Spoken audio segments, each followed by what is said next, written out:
ಓಂ ನಮಃ ಶಿವಾಯ್. ಓಂ ಪಿತಾಶ್ರೀ ಶಿವತಂದೆಯ ನೆನಪಿದೆಯೇ? ಮುರಳಿಯ ದಿನಾಂಕ 18/11/2021.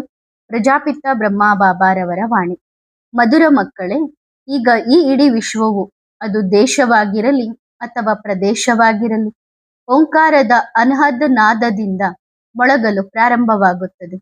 ಏಕೆಂದರೆ ಅದರಲ್ಲಿ ಅಷ್ಟೊಂದು ಶಕ್ತಿ ಇದೆ.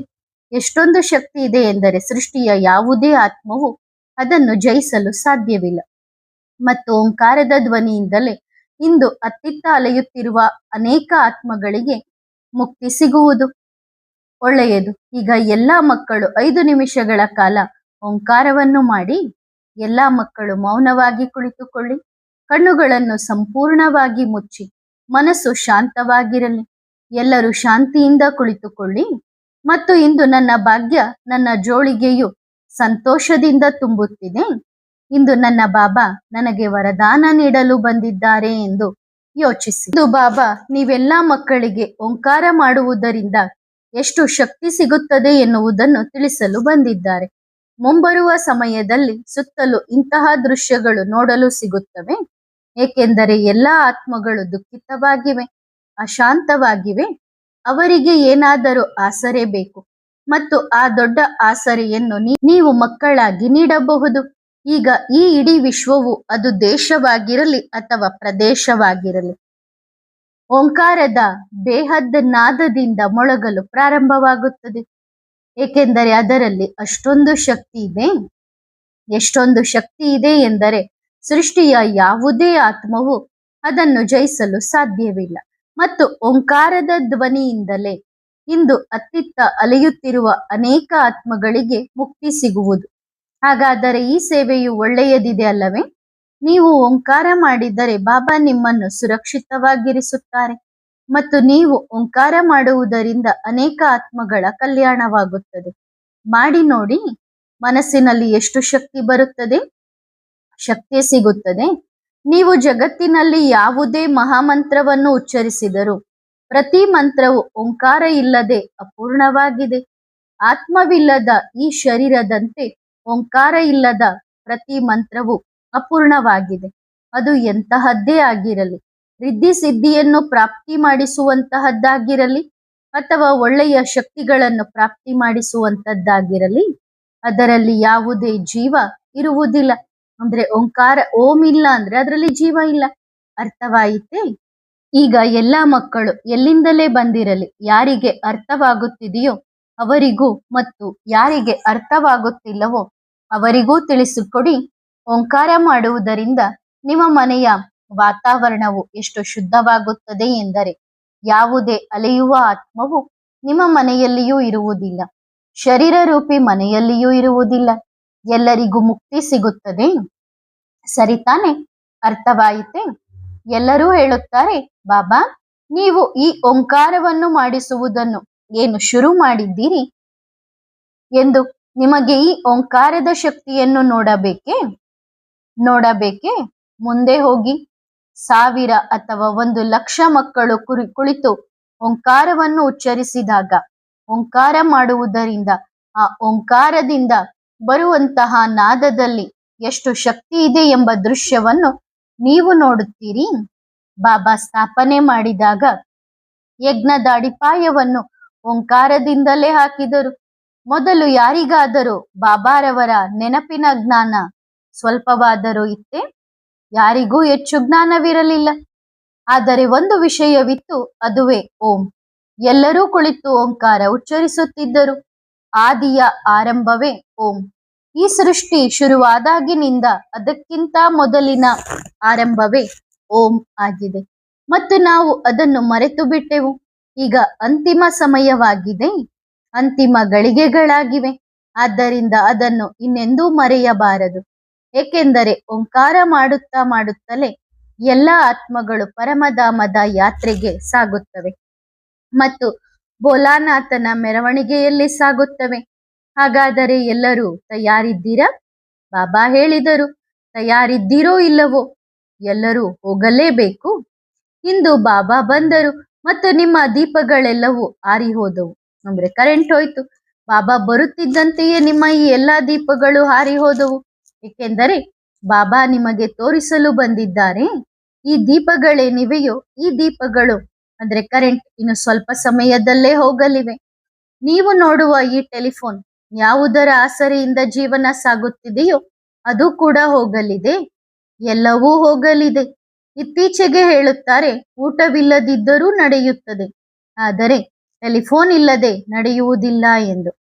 ಆದರೆ ಬಾಬಾ ಹೇಳಿದರು ಟೆಲಿಫೋನ್ ಇಲ್ಲದೆಯೇ ಎಲ್ಲರೂ ನಡೆಯುತ್ತಾರೆ. ಹಾಗಾಗಿ ಈ ದೀಪಗಳು ತಾವಾಗಿಯೇ ಹೋಗಿಲ್ಲ. ಇದು ಬಾಬಾ ಕೇವಲ 2 ನಿಮಿಷಗಳ ಒಂದು ಟ್ರೇಲರ್ ತೋರಿಸಿದ್ದಾರೆ. 2 ನಿಮಿಷಗಳಲ್ಲಿ ಎಲ್ಲಾ ಮಕ್ಕಳ ಸ್ಥಿತಿಯು ಎಷ್ಟು ಅಲುಗಾಡಿತು ಮತ್ತು ಸತತವಾಗಿ 2 ವರ್ಷ 3 ವರ್ಷ ನಿಮ್ಮ ದೀಪಗಳು ಉರಿಯದಿದ್ದಾಗ, ನಿಮ್ಮ ಬಳಿ ಟೆಲಿಫೋನ್ ಇಲ್ಲದಿದ್ದಾಗ ಏನಾಗುತ್ತದೆ ಎಂದು ಯೋಚಿಸಿ. ಆದ್ದರಿಂದ ನಿಮ್ಮ ಸಂಸ್ಕಾರದಲ್ಲಿ ಅಳವಡಿಸಿಕೊಳ್ಳಿ, ನಿಮ್ಮ ಅಭ್ಯಾಸವನ್ನಾಗಿ ಮಾಡಿಕೊಳ್ಳಿ. ನನ್ನ ಬಳಿ ಏನಾದರೂ ಇರಲಿ ಅಥವಾ ಇಲ್ಲದಿರಲಿ, ನನ್ನ ಬಳಿ ತಿನ್ನಲು ಇರಲಿ ಅಥವಾ ಇಲ್ಲದಿರಲಿ, ನನ್ನ ಬಳಿ ವಿಜ್ಞಾನದ ಸಾಧನ ಇರಲಿ ಅಥವಾ ಇಲ್ಲದಿರಲಿ, ಆದರೆ ಓಂಕಾರದ ಮೂಲಕ ನಾನು ನನ್ನ ಮನಸ್ಸಿನ ಸ್ಥಿತಿಯನ್ನು ಶಕ್ತಿಶಾಲಿಯನ್ನಾಗಿ ಮಾಡಿಕೊಳ್ಳಬಲ್ಲೆ ಮತ್ತು ಓಂಕಾರದ ಮಾಧ್ಯಮದಿಂದ ನಾನು ಅನೇಕ ಆತ್ಮಗಳಿಗೆ ಮುಕ್ತಿ ಕೊಡಬಲ್ಲೆ. ಓಂಕಾರದ ಮೂಲಕ ಯಾವ ಆತ್ಮಗಳು ನೋವಿನಲ್ಲಿವೆಯೋ, ಅಲೆಯುತ್ತಿವೆಯೋ, ಒದ್ದಾಡುತ್ತಿವೆಯೋ ನಾನು ಅವರಿಗೆ ಮುಕ್ತಿ ಕೊಡಬಲ್ಲೆ. ಸರಿ ತಾನೆ ಮಕ್ಕಳೇ? ಎಲ್ಲರಿಗೂ ಅರ್ಥವಾಯಿತಲ್ಲವೇ? ಆದ್ದರಿಂದ ಸದಾ ಖುಷಿಯಾಗಿರಿ, ನಗುತ್ತಿರಿ, ತಂದೆ ತಾಯಿಗೆ ಗೌರವ ಕೊಡಿ. ಎಲ್ಲಕ್ಕಿಂತ ಮೊದಲು ನಿಮ್ಮ ಶಿವಬಾಬಾರವರ ಮಾತುಗಳಿಗೆ ಗೌರವ ಮತ್ತು ಮರ್ಯಾದೆ ಕೊಡಿ. ಆಗಲೇ ನಾವು ಬಾಪ್ತಾದಾರವರ ಹೃದಯದ ಮೇಲೆ ಕುಳಿತುಕೊಳ್ಳಲು ಸಾಧ್ಯ. ಯಾವಾಗಲಾದರೂ ನಮ್ಮ ಬಾಬಾ ಬಂದಾಗ ಬೇರೇನೂ ಆಗದಿದ್ದರೂ ಸಂಪೂರ್ಣ ಮೌನವಾಗಬೇಕು. ಈಗ ನೋಡಿ, ಹೊಸ ಹೊಸ ಮಕ್ಕಳು ಭೇಟಿಯಾಗಲು ಬಂದಿದ್ದಾರೆ.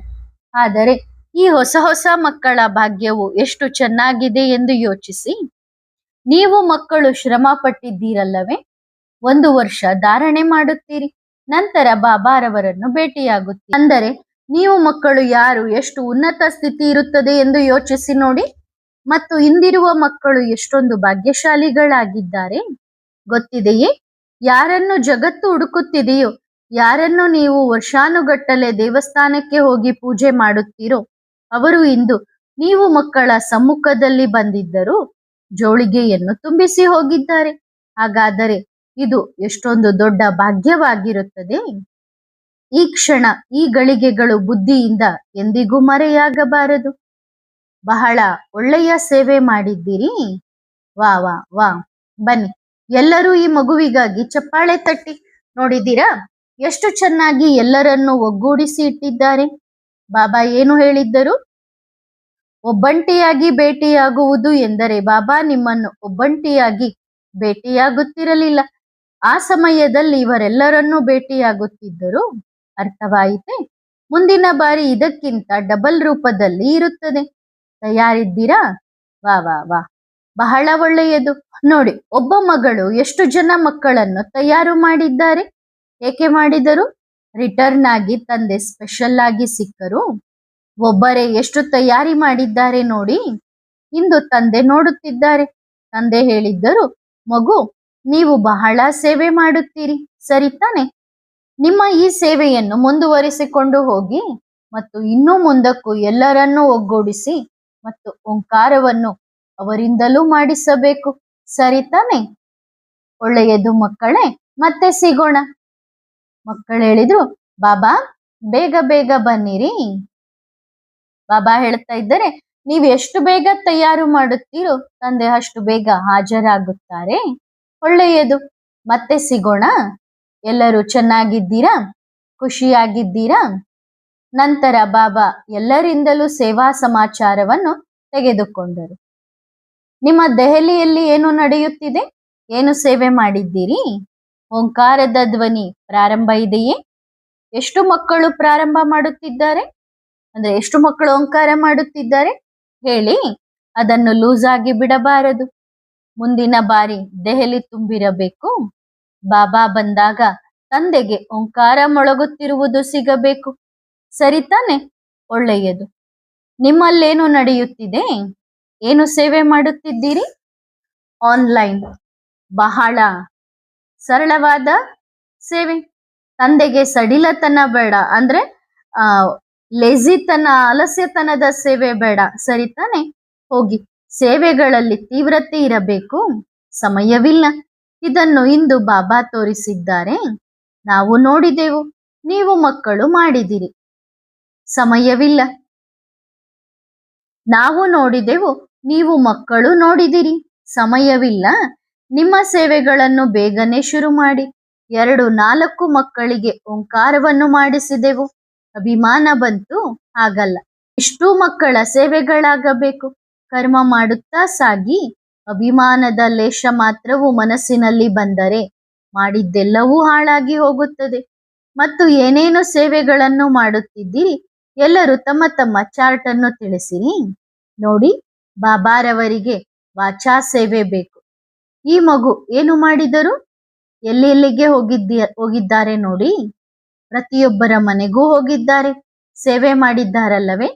ನನಗೆ ಸೇವೆ ಮಾಡಲು ಇಷ್ಟೊಂದು ನಾಚಿಕೆ ಏಕೆ ಬರುತ್ತದೆ? ಮಕ್ಕಳು ಹೇಳುತ್ತಾರೆ, ನಾವು ಕೇವಲ ಫೋನ್ ಮಾಧ್ಯಮದಿಂದಲೇ ಮಾಡುತ್ತೇವೆ. ಇಲ್ಲ, ಬಲೆ 2 ನಿಮಿಷ ಯಾರದಾದರೂ ಮನೆಗೆ ಹೋಗಬೇಕಾದಲ್ಲಿ ನೀವು ಗುರಿ ಇಟ್ಟುಕೊಳ್ಳಿ. ಒಂದು ದಿನದಲ್ಲಿ ನಾನು 10 ಜನ ಬಾಬಾರ ಮಕ್ಕಳಿಗೆ ಓಂಕಾರ ಮಾಡಿಸಬೇಕು. ಎಲ್ಲಿಗಾದರೂ ಹೋಗಿ ಮಾಡಿಸಿ, ನಿಮ್ಮ ಅಂಗಡಿಯಲ್ಲಿ ಮಾಡಿಸಿ, ನಿಮ್ಮ ಮನೆಯಲ್ಲಿ ಮಾಡಿಸಿ, ನಿಮ್ಮ ಓಣಿಯಲ್ಲಿ ಮಾಡಿಸಿ, ನಿಮ್ಮ ಏರಿಯಾದಲ್ಲಿ ಮಾಡಿಸಿ, ಎಲ್ಲಿಯಾದರೂ ಮಾಡಿಸಿ. ಆದರೆ ಈ ಗುರಿಯನ್ನು ಇಟ್ಟುಕೊಳ್ಳಬೇಕು. ಮತ್ತು ಇದನ್ನು ಯಾರೆಲ್ಲ ಕೇಳುತ್ತಿದ್ದಾರೋ, ಎಲ್ಲಿಯೇ ಕೇಳುತ್ತಿದ್ದರು ಎಲ್ಲರಿಗೂ ತಿಳಿಸಬೇಕು. ಬಾಬಾ, ನಾವು ಮುಂದೆ ಮುಂದೆ ಸಿಕ್ಕೆವು, ಆಗಲ್ಲ. ಮತ್ತು ತಂದೆಯ ಹೃದಯದ ಮೇಲೆ ಯಾರು ಕುಳಿತುಕೊಳ್ಳುತ್ತಾರೆ ಗೊತ್ತೇ? ಸೇವಾದಾರಿ ಮಗು. ಯಾರು ಅನೇಕರ ಕಲ್ಯಾಣ ಮಾಡುತ್ತಾರೋ, ಯಾರನ್ನು ನೋಡಿ ಬಾಬಾರವರ ಹೃದಯದಿಂದ ವಾವ್, ಈ ಮಗು ನೋಡಿ ಎಷ್ಟು ಸೇವೆ ಮಾಡುತ್ತಿದ್ದಾರೆ ಮತ್ತು ಅಭಿಮಾನವೂ ಇಲ್ಲ ಎಂದು ಬರುತ್ತದೆಯೋ, ಅದೇ ಮಗು ತಂದೆಯ ಹೃದಯದ ಮೇಲೆ ಕುಳಿತುಕೊಳ್ಳುತ್ತಾರೆ, ಉನ್ನತ ಪದವಿಯ ಅಧಿಕಾರಿಯಾಗುತ್ತಾರೆ. ಬಾಬಾ ಏನು ಹೇಳಿದ್ದಾರೆ? ನೀವು ಎಷ್ಟು ಪ್ರೀತಿ ಮಾಡುತ್ತೀರೋ ನಾನು ನಿಮಗಿಂತ 100 ಪಟ್ಟು ಪ್ರೀತಿ ಮಾಡುತ್ತೇನೆ. ಇದನ್ನೇ ಹೇಳಿದ್ದಾರಲ್ಲವೇ? ಹಾಗಾದರೆ 100 ಪಟ್ಟು ತೆಗೆದುಕೊಳ್ಳುವುದು ಎಂದರೆ ಬಲೆ ನೀವು 10 ಪಟ್ಟು ಮಾಡಿ, ಆದರೆ ಸ್ವಾರ್ಥವಿಲ್ಲದೆ ನಿಜವಾದ ಪ್ರೀತಿ ಮಾಡಿ. ನಾನು ಇಷ್ಟು ಸೇವೆ ಮಾಡಿದ್ದೇನೆ ಬಾಬಾ, ನನ್ನ ಸನ್ಮಾನವಾಗಲಿ, ನನಗೆ ಸನ್ಮಾನ ಸಿಗಲಿ ಎಂದು ಯೋಚಿಸಬಾರದು. ಸನ್ಮಾನದ ಹಸಿ ಹಣ್ಣನ್ನು ತಿನ್ನಬೇಕೆ ಅಥವಾ ಹಣ್ಣಾದ ಸಿಹಿ ಹಣ್ಣನ್ನು ತಿನ್ನಬೇಕೆ? ಏನು ಮಾಡಬೇಕು? ಹಣ್ಣಾದದ್ದನ್ನೇ ತಿನ್ನಬೇಕಲ್ಲವೇ? ಹಸಿಯಾದದ್ದರಲ್ಲಿ ಯಾವುದೇ ರುಚಿ ಇರುವುದಿಲ್ಲ. ಅಂದ್ರೆ ಇನ್ನು ಹಣ್ಣು ಕಚ್ಚಾ ಇತ್ತು, ಅದು ರುಚಿ ಬರೋದಿಲ್ಲ. ಬಾಬಾರವರಂತೂ ಮಾಗಿದ ಹಣ್ಣನ್ನು ತಿನ್ನಿಸುತ್ತಾರೆ, ಆದರೆ ಹಣ್ಣಾದ ಹಣ್ಣಿನಿಂದ ವಂಚಿತರಾಗಿ ಬಿಡುತ್ತೀರಿ. ಅಂದ್ರೆ ನೀವು ಕಚ್ಚಾ ತಿಂದ್ರಿ ಅಂದ್ರೆ ಅದು ಹಣ್ಣಾಗಿರೋ ಹಣ್ಣನ್ನ ತಿನ್ಲಿಕ್ಕೆ ನಿಮಗ್ ಸಿಗೋದಿಲ್ಲ. ಹಾಗಾದರೆ ಏನು ಮಾಡಬೇಕು? ಸೇವೆ ಮಾಡುತ್ತಾ ಮುಂದೆ ಸಾಗಿ ಮತ್ತು ಎಲ್ಲವನ್ನು ಮರೆಯುತ್ತಾ ಹೋಗಿ. ಈಗ ನೀವು ಮಕ್ಕಳ ಈ ಸೇವೆಯಾಗಿದೆ. ತಂದೆ ಮಕ್ಕಳಿಗೆ ಕರ್ತವ್ಯ ಕೊಟ್ಟಿದ್ದಾರೆ. ಈಗ ಇಲ್ಲಿ ಕುಳಿತಿರುವವರಾಗಲಿ ಅಥವಾ ಹೊರಗೆ ಕೇಳುತ್ತಿರುವ ಮಗುವಾಗಲಿ, ಅವರು ಸೇವೆ ಮಾಡಿದರೆ ಅವರು ಅವಶ್ಯವಾಗಿ ತಂದೆಯ ಹೃದಯದ ಮೇಲೆ ಕುಳಿತುಕೊಳ್ಳುತ್ತಾರೆ. ಜೊತೆಗೆ ತಂದೆಯ ನೆನಪು ಕೂಡ ಹೃದಯದಿಂದ ಮರೆಯಾಗಬಾರದು. ಬಲೆ ನಿಮ್ಮ ಲೌಕಿಕ ಕರ್ತವ್ಯ ಮಾಡಿ. ಬಾಬಾ ಹೇಳಿದ್ದಾರೆ, ಲೌಕಿಕ ಕರ್ತವ್ಯ ಮಾಡುತ್ತೀರಿ, ಇದಕ್ಕಾಗಿ ಬೇಡವೆಂದಿಲ್ಲ. ಲೌಕಿಕ ಕರ್ತವ್ಯ ಮಾಡುತ್ತಾ 2 ಗಂಟೆಗಳನ್ನು ತೆಗೆಯಲು ಸಾಧ್ಯವಿಲ್ಲವೇ? ತೆಗೆಯಬಹುದು ತಾನೇ? ಈಗ ಈ ಸೇವೆಯನ್ನು ನೋಡೋಣ. ಮತ್ತು ಬಾಬಾ ನೋಡುವುದಿಲ್ಲ ಎಂದು ಯೋಚಿಸಬಾರದು. ನಿಮ್ಮ ಪ್ರತಿಯೊಂದು ಹೆಜ್ಜೆ ಎಲ್ಲಿ ಬೀಳುತ್ತದೆಯೋ ತಂದೆಯ ದೃಷ್ಟಿಯು ಅಲ್ಲಲ್ಲಿ ಸಾಗುತ್ತದೆ. ಹೇಳುತ್ತಾರಲ್ಲವೇ, ತಂದೆ ಕಣ್ಣಿಲ್ಲದಿದ್ದರೂ ನೋಡುತ್ತಾರೆ, ಕಿವಿ ಇಲ್ಲದಿದ್ದರೂ ಕೇಳಿಸಿಕೊಳ್ಳುತ್ತಾರೆ, ಬಾಯಿ ಇಲ್ಲದಿದ್ದರೂ ಮಾತನಾಡುತ್ತಾರೆ. ಇವರು ನಮ್ಮ ಶಿವ ತಂದೆ, ಯಾರು ನಮ್ಮ ಜೊತೆಯಾಗಿ ನಡೆಯುತ್ತಾರೋ. ಆದ್ದರಿಂದ ನಿಮ್ಮ ಹೃದಯದಲ್ಲಿ ದಿಲಾರಾಮ್ ಅವರನ್ನು ಚೆನ್ನಾಗಿ ಕೂರಿಸಿಕೊಳ್ಳಿ ಮತ್ತು ಕುಳಿತುಕೊಂಡು ಓಂಕಾರದ ನಾದವನ್ನು ಬಹಳ ಚೆನ್ನಾಗಿ ಮಾಡಿ. ಮತ್ತು ವಾಚಾ ಕಡಿಮೆ, ಓಂಕಾರದ ಧ್ವನಿ ಹೆಚ್ಚು. ಅನೇಕ ಮಕ್ಕಳು ಜ್ಞಾನವನ್ನೇ ಹೇಳುತ್ತಿರುತ್ತಾರೆ. ಆ ರೀತಿ ಅಲ್ಲ. ನಿಮ್ಮ ಬಳಿ 20 ನಿಮಿಷಗಳಿದ್ದರೆ 20 ನಿಮಿಷದಲ್ಲಿ 15 ನಿಮಿಷ ನೀವು ಓಂಕಾರ ಮಾಡಿಸುತ್ತೀರಿ. ಆಗ ಎಂತಹ ಅನುಭೂತಿ ಆಗುತ್ತದೆ ಎಂದರೆ, ನಿಮ್ಮ ಸುತ್ತಲೂ ಮೊಳಗುವ ಈ ಓಂಕಾರದಿಂದ ಅನೇಕ ಆತ್ಮಗಳ ಮುಕ್ತಿಗೆ ಆಧಾರವಾಗುತ್ತದೆ. ಸರಿತಾನೆ ಮಕ್ಕಳೇ? ಮತ್ತೆ ಸಿಗೋಣ. ಬಾಪ್ತಾದಾರವರ ಹೃದಯವಂತ ಮಕ್ಕಳಿಗೆ ಹೃದಯವಂತ ಬಾಬಾರವರ ಬಹಳ ಮಧುರಾತಿ ಮಧುರವಾದ ಹೃದಯಪೂರ್ವಕ ನೆನಪು, ಪ್ರೀತಿ ಮತ್ತು ಎಲ್ಲಾ ಮಕ್ಕಳಿಗೂ ನಮಸ್ತೆ. ಇಂದು ಬಾಬಾ ಕೈ ಮುಗಿದು ನೀವು ಮಕ್ಕಳಿಗೆ ನಮಸ್ತೆ ಮಾಡುತ್ತಿದ್ದಾರೆ. ಮಕ್ಕಳೇ, ನಿಮ್ಮ ಕಲ್ಯಾಣ ಮಾಡಿಕೊಳ್ಳಿ ಮತ್ತು ತಂದೆಯ ಹೃದಯದ ಮೇಲೆ ಕುಳಿತುಕೊಳ್ಳಿ. ಆಗ ಬಾಬಾ ನೀವು ಮಕ್ಕಳನ್ನು ವಜ್ರವನ್ನಾಗಿ ಮಾಡುತ್ತಾರೆ. ಒಳ್ಳೆಯದು. ಸೇವೆ ಮಾಡಿ ನೋಡಿ. ಸೇವೆ ಮಾಡಿದರೆ ತಂದೆಯ ಸಮಾನವಾಗಿ ಇಲ್ಲಿ ಕುಳಿತುಕೊಳ್ಳುತ್ತೀರಿ. ಎಲ್ಲಿ ಕುಳಿತುಕೊಳ್ಳುತ್ತೀರಿ? ತಂದೆಯ ಬಲಗೈಯಾಗಿ ಕುಳಿತುಕೊಳ್ಳುತ್ತೀರಿ. ಓಂ. ಒಳ್ಳೆಯದು ಮಕ್ಕಳೇ, ಮತ್ತೆ ಸಿಗೋಣ.